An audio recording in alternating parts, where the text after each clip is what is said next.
Hello, everyone.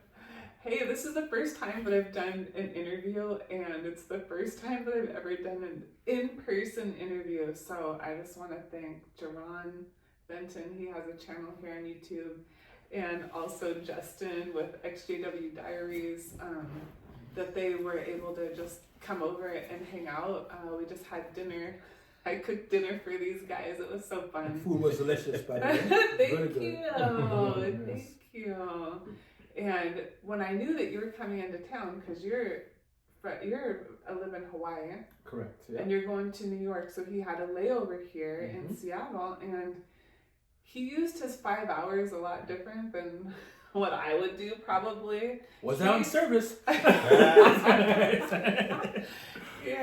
he did it differently. He made a plan with me a few weeks ago, and he said, "Hey, I'm going to be out there." But anyway, we talked about all of that on what was the first videos we took. Who's your channel? So Jerron, it will be on your channel, and then anyways, so you can go over there and watch that first one. But today, when I knew that he was coming into town and Justin was going to be here, I said, "Listen, you know what I'd really love to talk about is racism." Because I was raised by a mom that was kind of a hippie, and we were raised in a small white town, and I never had experience with any sort of racism. I never experienced it, and so to be outside of the organization, I keep hearing about, oh, there's so much racism within the organization. I'm like, what? And I said, you know what, I want to ask you, both of you, since you're here, if you could tell us a little bit about your experience with racism within the organization. Yeah. I'm gonna just double check the focus on this thing. I just got a feeling. Just in case. Hold on. There we go. Now it's locked on you. I don't know if it was out of focus at the beginning or not, but we'll see. We're back. You want to start? Let me start. Okay, yeah. So when it comes to racism in the organization, so I grew up, Washington, Seattle area. It's a little bit of a mixing bowl, but in the area that I was in, not too many people that look like me. So I didn't experience too much in your face racism. Yeah. But there was definitely some underhanded racism, as tends to happen in these type of areas that are more, where it's more softer, more laid back. I would say that the biggest thing I saw was that when you were going into a congregation where you were unknown, either switching congregations or visiting a new congregation, it was almost assumed that you were one of the bad witnesses. You know how there's witnesses that are, there's the good witnesses, they follow the rules, they're out in service, they're going to the meetings, they're active. Yeah. Then you have the fence sitters, that are they are pushing the boundaries on the rules of the organization. Right? And, if they had an honest conversation with the elders, they'd be disfellowshipped. So it was always assumed that, in terms of the way that I was treated by the people, that it was assumed that I was one of the bad witnesses compared to my non-black friends, that would come along with me. The way that they were treated and the way that people interacted with them, it was automatically assumed that, hey, you're here, you're a witness, you got the suit on, you showed up to meetings, you're good to go. I had to prove myself. In my own congregation, that came into play when we moved to the new congregation, and people who were younger, who were from prominent families, they were able to reach higher positions in the congregation, get ministerial servant, get extra duties pretty easily. Whereas for me and my siblings, we had to, again, just like you're talking about on your video. Appearances. We had to really push those appearances to prove that we were one of the good witnesses. So that was the main thing I saw. Yeah. Extra pressure. Yeah. That was definitely one thing I saw. So with me, I haven't experienced too much racism in New York. That's where I'm from, born and raised in New York City. And the congregation I was in, the whole neighborhood I was in was predominantly African American. Mm-hmm. So mainly black people, right? Okay. But there were times when I venture out to other countries as a witness. For instance, I went to Australia, right? As a witness. This is several years ago. There was this one Kingdom Hall, right, in the middle of nowhere, and you know how that goes. You know? Watch out. Their mindset is different. When you live in the middle of nowhere, your mindset is going to be different than someone who lives in the city, right? Yeah. So, in their defense, I don't want to say it, but yeah, their defense, I had a kind of like a mohawk hairstyle. I was like doing something different, right? Not a mohawk, not a Mr. T mohawk, but like a faded, like, you know, like a faded. Okay. Just like experiment, right? And he was one of those people that you're talking about. That's what they thought. Yeah. You're like, oh no, this guy is in big trouble. Oh no. But as a witness, you're not supposed to be like that. You're not Right. supposed to be accepting. Because what if I was a study? But we weren't. We weren't. Exactly. So I go inside. I went to this Kingdom Hall with one of my friends, right? The minute I walk in, I'm the only black guy there, by the way, right? So the minute I walk in, everybody's looking at me like, and it's just silence, right? It's like an awkward, like, who's this guy? Who is he, right? I'm saying to myself, what if I was a study right now? You're not supposed to act that way towards your fellow, towards anybody, right? Mm-hmm. But my friend who brought me there, he felt the tension. His mom felt the tension. We all felt the tension. I was like, wow, what a loving organization this is. Right? And that was one time that was one experience I would never forget. Mm-hmm. I'll never forget that because I kept saying to myself, are these witnesses? Wow. I understand it was in, pretty much the middle of nowhere. It was like a small town. So like I said, the mindset was different. Yeah. But still, this is supposed to be a unified organization. Yeah. We're supposed to be the one true organization, a loving organization. Mm-hmm. Yeah. So yeah, that was one experience that, like I said, I would never forget. Mm-hmm. But growing up in New York, I didn't feel any tension. Yeah. Mainly because it was all mainly African Americans. Yeah. In my congregation growing up. Yeah. Huh. Yeah, that's interesting. Mm-hmm. I'm just so happy to hear happy and then to hear it and then also sad at the same time. Like, I'm sorry that happened to you. There's so much injustice that goes on inside of the organization, and sometimes we don't see it when we were in. Exactly. Because even with you, it's like, oh, I felt this thing. Yeah. But it's like, you ignore it. Was that? Yeah. Like, oh, okay, it's fine. It's just maybe I'm a little, I'm in a new place or whatever. But to really look back and think, wow, that really stands out, you know. And at the time, it's like you just kind of brush it under, like, oh, I can blame myself. I was giving them a pass. I said hairstyle. I said no. I said to myself no, because they don't know me from a hole no more. Mm-hmm. What if I was the study? Yeah, that would have been if I was a real study. That would have been my last meeting ever with witnesses. Yeah, yeah. And I know when we were talking earlier, Justin, you were talking about another thing. Yeah. Do you want to? Yeah. Tell us what you were saying? So racism, and let me just say, racism does have a big history in the Jehovah's Witnesses.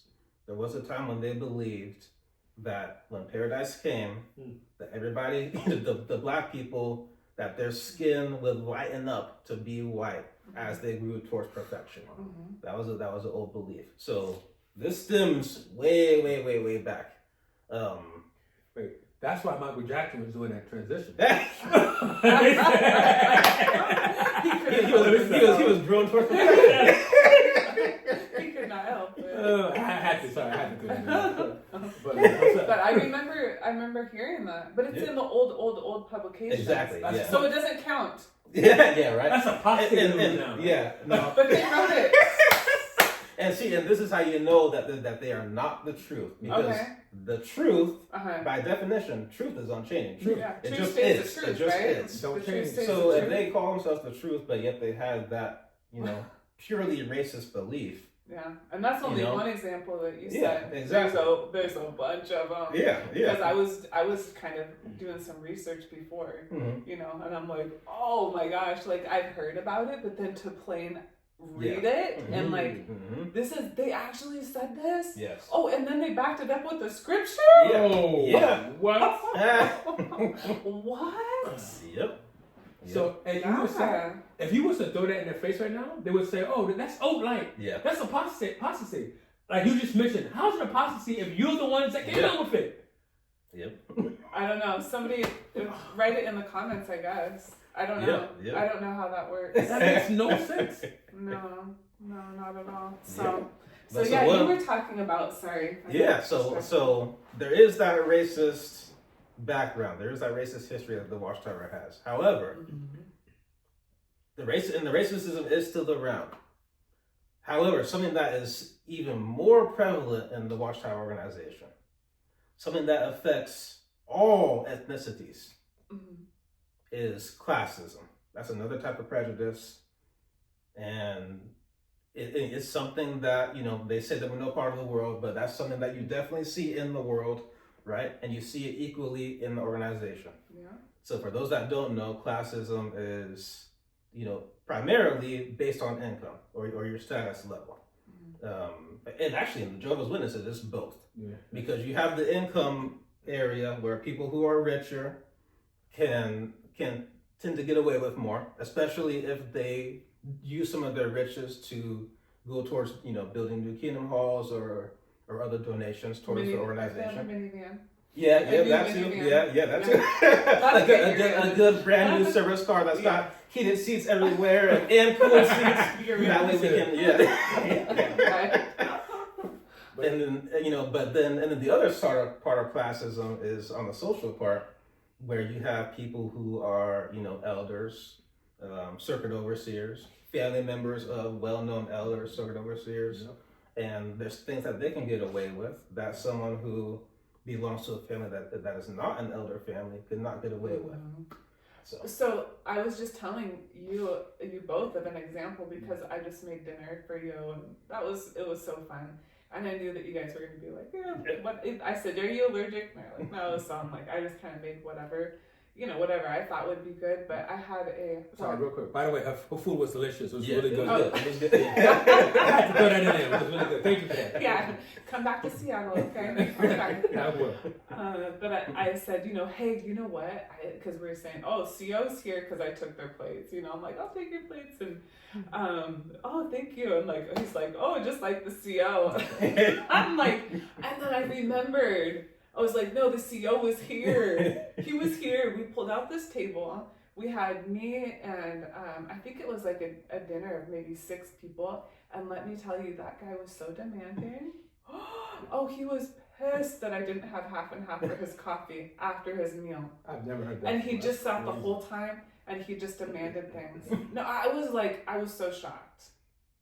And his wife was just catering to his every, and then when he said, just like the CO when I took your plate, it just reminded me of that. I'm like, wow. So that was some classism. Okay, because maybe he's making some money in the organization, or how does that work? I don't think he's getting paid for that. No. Yeah, I think they help with living expenses. They do a little something. Yeah, they do a little. But in terms of status, status, yeah. that's where that classism comes in. But, and there's an experience too. Speaking of when I was in Australia, right? So I was on the west side of Australia, a city called Perth, and there was some millionaires with those witnesses. Right? Oh, really? I've never heard of. Exactly. I've never seen that before in my life. I was like, hold on. Exotic animal. What? I was like, hold on. You got money? Right? But there were people who were driving around with sports cars, and that's supposed to be forbidden as a witness, right? They had expensive cars, they had mansions, they had money, right? Wow. I'm saying to myself, that's not allowed. Yeah, I'm saying to myself, you guys are witnesses and you guys are financially well, But I noticed those witnesses, the congregation was divided. You have wealthy witnesses, and the same congregation had people who wasn't. Oh, really? So of course there wasn't. Yeah. I've never seen this before. I had that in my congregation. No way. I had that big time. Oh yeah. We only had 2. Oh yeah. Wow. That they had a decent house, but I was raised dirt poor, so everybody was richer. Everybody. Yeah. But, yeah. Yeah, I definitely saw that. And here's another thing I saw, just in terms of those that have money. So there seemed to be a split. You have the witnesses that have money, and it was, they were using it for themselves and their family. They were looked at as being materialistic. Oh, to take care of their family? Yeah, they were looked at as being materialistic. Oh, he's got this fancy job, this business that he's building up, his big house. He's not putting the kingdom first. Yeah. However, witnesses that had equally rich, right? Yeah. Brand new Audis that just came out. They got the first one in the state that branded Audi, right? Oh boy. Same thing, but they're using some of that wealth towards, again, building kingdom halls, going towards donations. They were looked at as being, even more spiritual. Wow. Like I said before, there's things that they would get away with that other people wouldn't. So, it's. You can't make this up. Yeah. Wow. Well, I just know for me, when I was being raised, as I just said, it was dirt poor. Dirt poor. Like I thought, I just saw on a video the other day, but I thought when I had cash money, green money for food, I was going to be rich, right? I would just, oh my gosh, my mom paying, we'd pay with food stamps. And I remember we'd go to the after meeting, my mom would get like ice cream sometimes, these little pecan pies, and like she'd pay with food stamps. Oh, wow. It was so embarrassing, but we're dressed. But like we can't buy food. It was so strange growing up like that. And we were not invited always to a lot of things because it was a single mom with 3 kids, right? Those single mom with 3 kids in the hall. That was mine. We were not going anywhere, right? No, we're not gonna have all those hooligans, heathens, what they call us. Yeah. That's another part of classism. Yeah. There, Yep. it's just the people that have their whole family in the organization, and those that were, had a split family. Yeah. But doesn't the Bible say that to cater to the father's boys? There's a scripture, right? It does, but I've never seen that. Me too. That doesn't happen in reality. Did you see it? No, I don't know. I never saw it. My mom never happened with my mom. No. That never happened. No. I mean, there is one person that he was kind of like a dad to me, and then a lady that that was like a mom to me. But and I do love them so much, and it's sad that they've shunned me. That was an example of 2. That they really accepted me, but not anymore. Yeah. Yeah. So. Yeah. Interesting. Yeah. Yeah. Now I'm like, okay. I'm like, any more stories? So we're 17 minutes in. So. Oh, 17 minutes? 17? Wow. Oh, I thought you said 10. Yeah. We covered a lot in 17, right? Yeah. No, I wanted to just tell you, thank you for being here. Like, thank you for, like letting me know that you're coming in town. Thanks for the invite. Yeah, I appreciate the company, and I remember last summer when we met, that the first time, which we talked about on the other video. Oh, yeah. But when we met, I told you, hey, I want to start a YouTube channel too. And then I did. And here we are. And I watched. Good. Thank you. People are really taking to it, They're really wanting to tell their story, and as it should. Yes. Yeah. What do you think? What would you tell somebody, that's really scared to talk about their past and talk about their story? Like, what advice would you give to them? Let me see. Yeah, you want to go? I would tell them, rely on Jehovah, pray, and go on service. Listen. No, but seriously, like this organization has taken so much from us, right? And we're not taught. Me and Justin was talking about earlier, but we're not, as a witness, we're not taught to defend ourselves, speak up for ourselves, right? We're not taught to put our feelings out there. And when you wake up and realize that your entire life was a lie, especially if you was born in like me, you want your voice to be heard, and you want to make sure that other people don't make the same mistakes that your parents made by having kids in this organization, right? So telling your story is important because you don't know who's listening or who could possibly help in the future, Yeah, just to piggyback off of that, same thing. Yeah, you. Number one reason to tell your story, you don't know who your story will reach. You have no idea, both of these guys have been on my channel for interviews. Yeah. You know, of all the people that I can reach through my videos, guaranteed there's people that I cannot reach, but either Elle can reach or Jerome can reach. So, you know, everybody has different personalities, everybody has a different style. You never know who you're gonna click with, and you watching right now, you might have exactly the personality, exactly the right style, exactly the right experiences that helps somebody out there who could not be reached by, you know, anybody else who's doing videos right now. And another thing is, you know, as witnesses, we were told to use our voice, use our talents for the benefit of the organization. Now you have the freedom to use your voice, use your talents for the benefit of yourself. You know, this I can say it for myself, and I'm sure for you guys too. Yeah, you guys have even mentioned, when you're doing these videos and you're talking, you're just you're getting all this out. It's healing. It's a big part of the healing experience. I myself, majority of the time, I'm more introverted. I'm kind of more just keep to myself, handle my business. You know, that's the kind of way that I live majority of the time. I'm not normally the type of person to speak out on anything. I'm mostly the type of person that tries to keep the peace whenever possible. To do these type of videos is completely outside of my normal character. But I do it because I know, number one, this is how I was helped. And number two, exactly like I said, you don't know who you're going to reach. You don't know, like Jerome said, this is preventing more people from having to raise. I mean, if you wake somebody up today, how many generations have you saved from all that trauma? Yeah. Had you not come out there and told your story, and those people would have went ahead and got involved with the Watchtower, how many generations would that take to work its way out? It may never work its way out. At some point, the family may end up separated because you have one part of the family that's in the witnesses and the other part that's split off. And that can all be prevented if we, you know, the more of us that come out there. And it's not for everybody. It's not for everybody. So there's plenty of people out there that leave and they don't want to think about it, they don't want to talk about it, and that's completely fine. That's okay.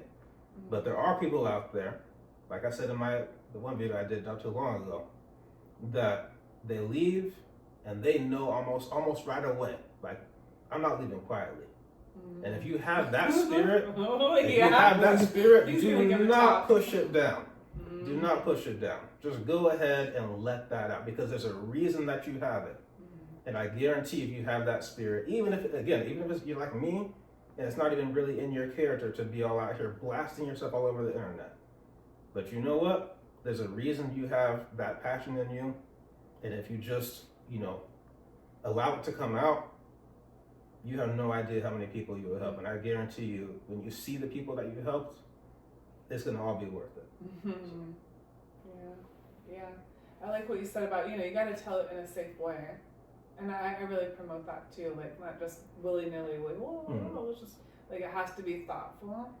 You know, you have to really plan your way, because, you know, leaving the organization is not, it's not an easy thing. It's something that you really have to plan out and really have to be strategic about it. And so when you go to tell your story, that's another part of it. Like, you want to be safe, because I don't want anybody to get, you know, hurt any worse than they have to be because of this, you know. But I think there is, like you said, so much healing. And I noticed for myself, when I was telling my story, it was really draining. I'm like, what is wrong with me? You have to relive it, right? I was reliving it, and I'm like, oh, I feel so exhausted, and like, what is wrong? And that's what it was. It was telling my story. But instead of telling it in like a 2-hour long, you know, whatever, I did it in just little bits.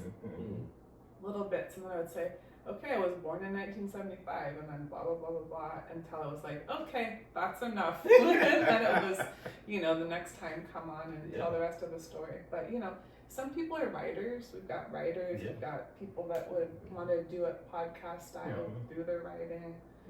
Just whatever it is, I just think it is really a part of the healing process. That for me, it was everything. For me, telling my story was that was the biggest life-changing, you know, moment for me, from going from really a witness to like I am not a witness at all. Complete opposite, right? Let me tell you, you know. And then just speaking out like that, it was, and then the response that I got, oh my God. So I had like 100 friends on Facebook, and then I had like 80, you know, something like that, but I lost a few. And then I started making friends with the whole community. I would join these groups, and I saw, okay, there's that person commenting, and then I reached out, and now I've had the most beautiful friendships. And this is not an internet relationship. Do you see, we're like real life here? Like, he's living his, you know, we're all just living our dream of our life, and this is real. Like, this could happen for so many people, because I know when you leave, you feel so alone, but telling my story, it brought me way more. I think now I have to be really choosy about the friends I accept on Facebook, because I'm like, I don't know, because now it's getting a little bit like a lot, you know. So now it's like over 2,000 or something, and I'm like, I think that's friends. It's a lot of people to keep track of, you know. But that that's what and that is what happened because of me telling my story and speaking out. See, exactly. Positive came from that, right? Yeah. So much, everything. Yeah, all of it, you know, came from telling my story. And if I was quiet, I couldn't help anybody. And now I have people telling me, like, oh, hey, I started my channel. I'm like, what? Because of me? This is so cool. Yeah. So, yeah, thank you so much for being here.